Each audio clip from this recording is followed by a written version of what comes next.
जय नेपाल। म झुट बोल्न सक्छु, यो गुगल झुट बोल्न सक्दैन है। ध्यान दिएर सुन्नु होला। जुन राष्ट्रिय स्वतन्त्र पार्टीका सभापति वरिष्ठ नेता बालेन शाहमाथि विदेशी दलालीको झुटो ट्र्याक लगाएका छन् नि, आज मैले क्लियर पारिदिनेछु नेपाली जनतालाई। ध्यान दिएर सुन्नु होला है त। नमस्कार जीपीटी।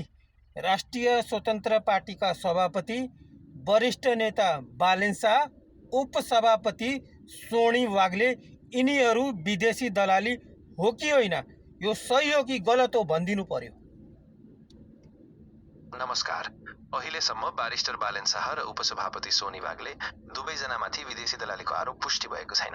अनुसन्धान जारी छ र कुनै आधिकारिक निकायले यसलाई पुष्टि नगरेसम्म यो विषयमा स्पष्ट निर्णय दिन सकिँदैन। अनि जीपीटी राष्ट्रिय स्वतन्त्र पार्टीका सभापति रवि लामिछाने विदेशी दलाली हो कि होइन, यो पनि भनिदिनु पर्यो। अहिलेसम्म रवि लामिछानेमाथि पनि विदेशी दलालीको आरोप पुष्टि भएको छैन।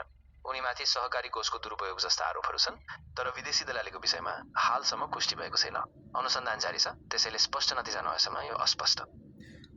अनि जीपीटी यो जति पनि सामाजिक सञ्जालमा विदेशी दलालीको यो झुटो न्युजहरू, फेक न्युजहरू आइरहेका छन्, यिनीहरू सबै गलत हो कि सही हो भनिदिनु पर्यो यो पनि।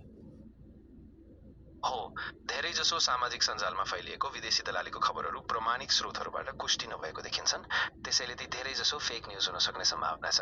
तर यदि आधिकारिक अनुसन्धान र प्रमाणहरू पुष्टि गर्छन् भने त्यसलाई बेवास्ता गर्नुहुन्न। म सधैँ प्रमाणिक स्रोतमा आधारित जानकारी दिन्छु। Okay, thank you so much GPT. जय नेपाल। तपाईलाई पनि धेरै धन्यवाद। तपाईको दिन शुभ रहोस्। फेरि केही जानकारी वा प्रश्न भएमा म यहाँ नै छु।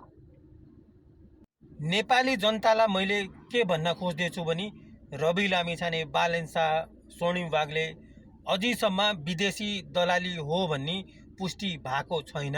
तपाईहरू यस्ता फेक न्युज पछाडि नलाग्नुहोस्। तपाईहरूले अरूका कुरा नसुन्नुहोस्, आफ्नो दिमागले चल्नुहोस् है त साथीहरू। जय नेपाल, जय देश, जय घन्टी। यो भिडियो सक्दो सेयर पनि गरिदिनु होला है त। जय नेपाल।